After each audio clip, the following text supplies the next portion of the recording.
Hello everyone, welcome back on my channel. So 11 students, मैं आपके सामने फिर हाजिर हूँ बिजनेस स्टडी की एक और नई वीडियो के साथ। जैसा कि आपको पता है, बिजनेस स्टडी में हम डिस्कस कर रहे थे chapter number 3, private, public and global enterprises. Private and public enterprises के बारे में हमने डिस्कस कर लिया था। सो पब्लिक जो हमारा एंटरप्राइजेज है उसका लास्ट टॉपिक हमारा बचता है, जिसको आज की क्लास में हम कंप्लीट कर लेंगे। Changing role of public sector and public sector reforms क्या क्या होते हैं।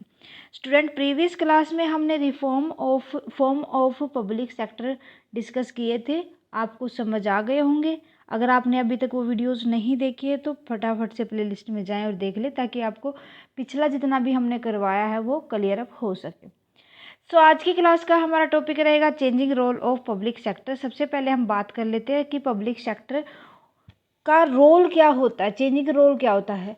सो मेनली तो अगर इसके मीनिंग की बात की जाए तो ये दो ऑब्जेक्टिव को पूरा करने के लिए ही पब्लिक सेक्टर्स क्रिएट किए जाते, तैयार किए जाते हैं, ताकि किसी भी कंट्री के अंदर इकोनॉमिक ग्रोथ को स्पीड अप किया जा सके, उसको लगातार बढ़ाया जा सके, या फिर जितनी भी इनकम और वेल्थ है उसको इक्वली लोगों को डिस्ट्रीब्यूट किया जाए, इस ऑब्जेक्टिव के पूरा किया जाए। ठीक है, तो इसके दो ऑब्जेक्टिव कौन कौन से हो जाएंगे? To speed up the economic growth of the country and the to achieve a more equitable distribution of income and wealth among peoples. Okay, the role and importance of public sector changed with in time. कैसे? देखो, जो role होता है, जो public sector होता है, उसका क्या उद्देश्य होगा, या हम उसको किस लिए, उसकी इम्पोर्टेंस, उसकी महत्व क्या क्या है जिसको हम यूज करके चलते हैं, जो हम ये पब्लिक सेक्टर तैयार करते हैं, बनाते हैं, तो ये टाइम के ऊपर डिपेंड करता है और टाइम के अकॉर्डिंग ये चेंज होता रहता है। Its role over a period of time can be summarised as follows. First role हो जाएगा डेवलपमेंट ऑफ इंफ्रास्ट्रक्चर। भाई देखो, जो इंफ्रास्ट्रक्चर होता है वो किसके अंदर आता है? सारा का सारा पब्लिक सेक्टर के अंदर, मीन्स अंडर गवर्नमेंट। जितने भी आयरन स्टील है, इंजीनियरिंग है, ऑयल एंड रिफाइनरी है, हैवी मशीनरी है, ये सारी की सारी किसके अंदर आती है? पब्लिक सेक्टर के अंडर आती है। At the time of independence India suffered from acute shortage of heavy industries such as engineering, iron and steel, oil refineries, heavy machinery etc. जब हमारा देश आज़ाद हुआ तो उस टाइम पर हमारे देश के अंदर बहुत ही ज़्यादा इंजीनियर की कमी थी, आयरन और स्टील की कमी थी, और ऑयल रिफाइनरी की। हमें बहुत ज़्यादा इन चीज़ों के लिए अदर कंट्रीज़ के ऊपर डिपेंडेंट रहना पड़ता था, ना ही हमारी कंट्री के अंदर हैवी मशीनरी थी। ओके, तो इसलिए ही पब्लिक सेक्टर बनाए गए एक कंट्री के अंदर, ताकि इनको पूरा किया जा सके। Because of huge investment requirement, क्योंकि ये जितनी भी सारी की सारी एक्टिविटी हैं इनमें बहुत ही ज़्यादा इन्वेस्टमेंट की नीड होती है। एंड लॉन्ग गेस्टेशन पीरियड, बहुत ही लंबा इंतज़ार करने की ज़रूरत होती है। ऐसे ही नहीं कि हमें ऑयल निकल जाएगा हमारी अर्थ नीचे से ज़मीन से, ना, उसके लिए मिलियन ऑफ ईयर लग जाते हैं। ऐसे ही नहीं कि आयरन स्टील की कंपनी हम स्टार्ट कर देंगे एक मतलब एक वीक में, एक मंथ में, ना, उसके लिए भी लॉन्ग पीरियड की हमें नीड होती है।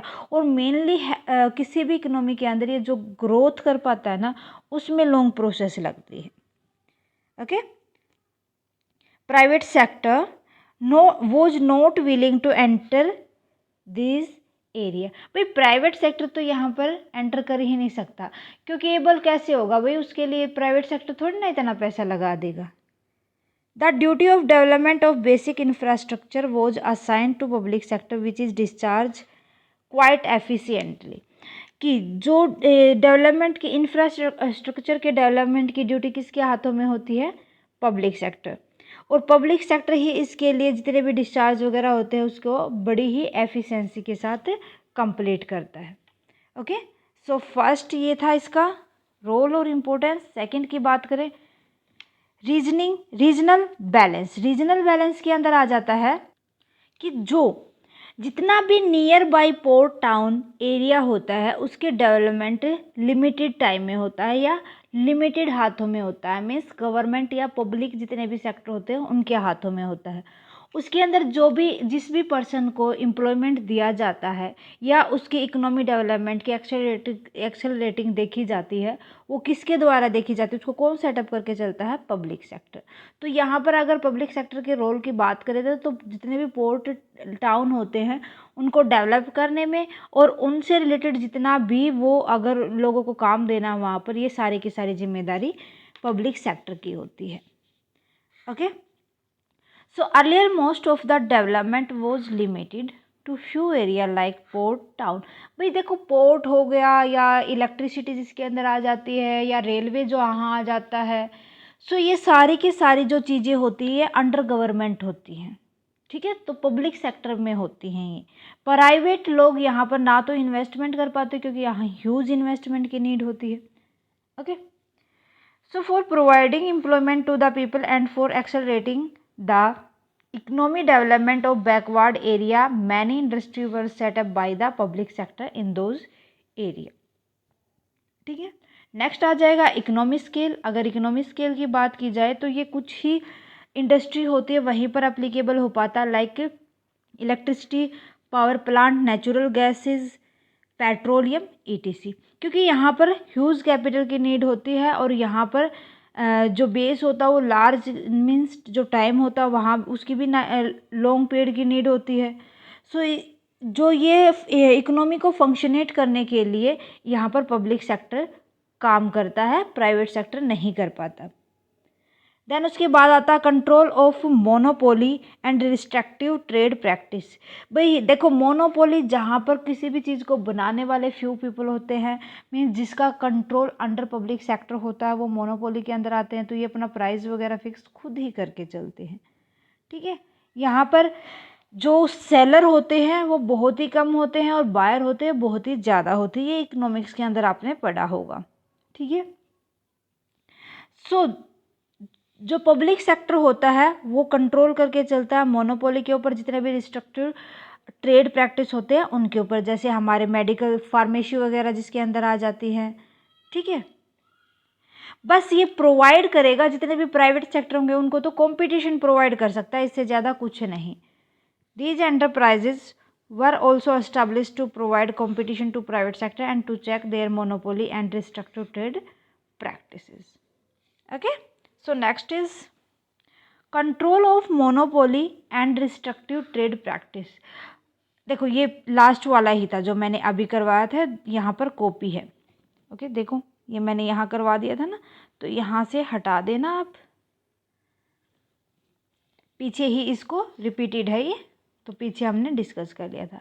इम्पोर्ट सब्सटीट्यूशन, पब्लिक सेक्टर क्या करके चलता है, प्रोडक्शन के अंदर जितने भी जहाँ पर ज़्यादा कैपिटल की नीड होती है, इक्विपमेंट की पब्लिक कैपिटल इक्विपमेंट होते हैं, उनको उनके प्रोडक्शन में एंगेज होता है, उनको बनाने में लगा होता है, क्योंकि उसी के पास उसकी अथॉरिटी होती है बनाने की।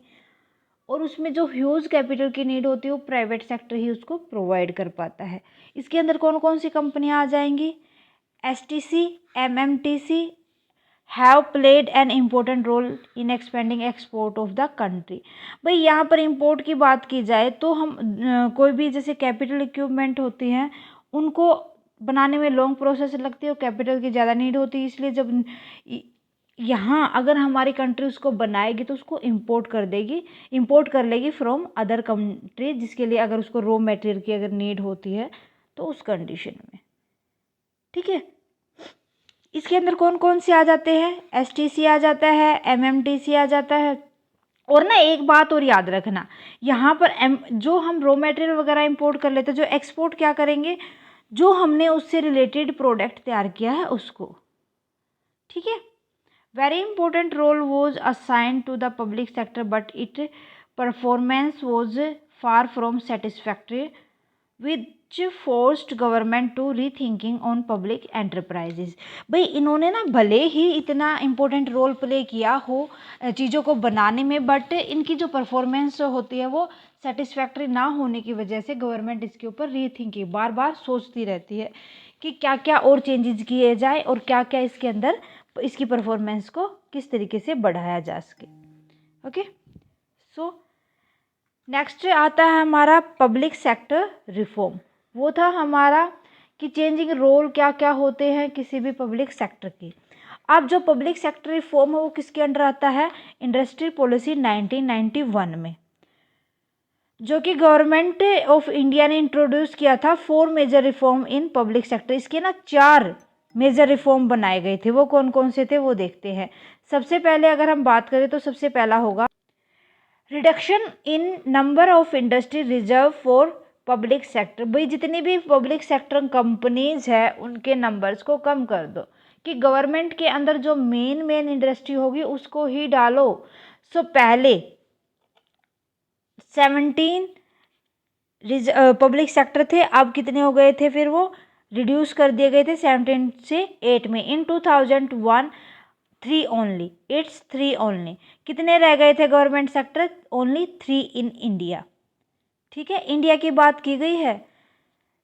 कौन कौन से आते हैं, these 3 industry are autonomic energy, कौन कौन आ जाएंगे इसके अंदर, autonomic energy, arms means army हमारी, और rail transport. Railway, autonomic energy और आर्मी किसके अंदर आती है, जो 3 गवर्नमेंट या पब्लिक सेक्टर है उनके अंदर। ओके, उसके बाद सेकंड रिफॉर्म बना था memorandum of understanding, MOU। Under this government lay down performance target for public sector and give greater autonomy to hold the management but held accountability for the specific result। Memorandum of understanding में डाला गया था कि government ने अपनी performance के लिए target set कर दिया था कि पब्लिक सेक्टर जो है उसको ऑटोनॉमी मीन्स क्या होगा, ऑटोनॉमी टू होल्ड, कि चीज़ों को होल्ड करने में उसका खुद का डिसीजन होगा, मैनेजमेंट वो खुद करेगा, बट जो अकाउंटेबिलिटी होगी वो स्पेसिफिक रिजल्ट ही प्रोवाइड करेगी, अदरवाइज नहीं। अगर गवर्नमेंट को स्पेसिफिक रिजल्ट नहीं मिलते तो वो पब्लिक सेक्टर पे उस कोई भी प्रोडक्शन उसके ऊपर वो बाउंडेशन लगा सकती है। क्लियर है। देन उसके बाद आता है डिसइन्वेस्टमेंट। डिसइन्वेस्टमेंट के अंदर आ जाता है equity share of public sector enterprises were sold to private sector and the public. कि डिसइन्वेस्टमेंट में हम डाल देंगे कि जितने भी इक्विटी शेयर हैं पब्लिक सेक्टर के एंटरप्राइजेज के उनको बेच दिया जाता है या तो प्राइवेट सेक्टर को या पब्लिकली। पब्लिक को अगर शेयर इशू कर देंगे इक्विटी शेयर्स को या किसी भी प्राइवेट सेक्टर को। Okay, it was accepted that this would lead to improved managerial performance and better financial discipline। यहाँ पर कहा गया है कि जो ये डिसइन्वेस्टमेंट है, अगर इक्विटी शेयर्स को किसी भी पब्लिक सेक्टर ने पब्लिक को इशू कर दिया या मान लो किसी भी प्राइवेट सेक्टर को इशू कर दिया, तो उस वजह से वो एक्सेप्ट करते हैं कि उनकी मैनेजरियल जो परफॉर्मेंस होगी वो भी इम्प्रूव होगी और जो फाइनेंशियल डिसिप्लिन है, जितने उनको फाइनेंस की नीड अगर उनके ऊपर बोरो वगैरह है तो वो भी ठीक हो जाएंगे, उनके अंदर भी इम्प्रूवमेंट होगा। ओके, देन उसके बाद फोर्थ रिफॉर्म आता है रिस्ट्रक्चरल एंड रिवाइवल। रिस्ट्रक्चरल एंड रिवाइवल के अंदर आ जाता है कि जितने भी पब्लिक सेक्टर ऐसे लग रहे हैं जिनको ख़त्म करने की नीड है, या तो उसके अंदर पैसा लगा दो, उसको रिवाइव कर दो, या उसको बिल्कुल ही बैन कर दो, उसको ख़त्म करके कोई भी उसकी जगह नया सेक्टर बना दो। All the public sector 6 unit were referred to board of industrial and functional reconstruction. देखो BIFR, board of industrial and financial restruction. अगर कोई भी कंपनी आपकी वीक है, पब्लिक सेक्टर वीक है, या उसको पैसे की नीड है, या तो उसको पैसे की नीड पूरी करो, बोरोइंग दो उसको, या फिर उसको रिस्ट्रक्चर करो, दोबारा से बनाओ, उसकी हेल्प करो, या उसको ख़त्म करके उसकी जगह कोई भी नई बना दो, है ना। Units which were potentiality variable आएगा ये, ठीक है। Were restructured and which could not be reviewed were close down by the board. अगर उसके अंदर पैसा लगा के उसको रिवाइव किया जाता है तो रिवाइव कर दो, अगर रिवाइव नहीं हो सकती तो बोर्ड उसको क्लोज कर देता है, ख़त्म कर देता है। ओके, सो इस तरीके से हम BIFR है जो वही यही देखता है, पैसे की नीड है तो उसको बोरो दे देती है गवर्नमेंट, अगर नहीं है तो उसको क्लोज करके उसकी जगह कोई भी नया सेक्टर बना दिया जाता है। ओके, सो ये थे reform of public sector. Hope आपको अच्छे से समझ आ गया होगा चारों रिफॉर्म्स और क्या क्या इनके इम्पोर्टेंस होते, क्या क्या इनका रोल होता है, क्यों ये रिफॉर्म्स तैयार किए गए। ओके, सो मेरे ख्याल से आज के लिए बस इतना। स्टूडेंट, मिलते हैं नेक्स्ट क्लास में with global enterprises. Next class में हम डिस्कस करेंगे ग्लोबल एंटरप्राइजेस क्या होते हैं। आने वाली क्लास हमारी बहुत ही इंपॉर्टेंट होने वाली है। आज की क्लास कैसी लगी प्लीज़ मुझे कमेंट सेक्शन में लिख दें। अच्छी लगे तो प्लीज़ लाइक और अदर स्टूडेंट के साथ ज़्यादा से ज़्यादा शेयर करें। अगर आप चैनल पर नए हैं तो फटाफट से साया कॉमर्स क्लासेस को सब्सक्राइब कर लें, बेल आइकन को दबा लें ताकि आने वाली क्लास की नोटिफिकेशन आपको मिल सके। Thank you very much student, bye bye and take care. मिलते हैं नेक्स्ट क्लास में।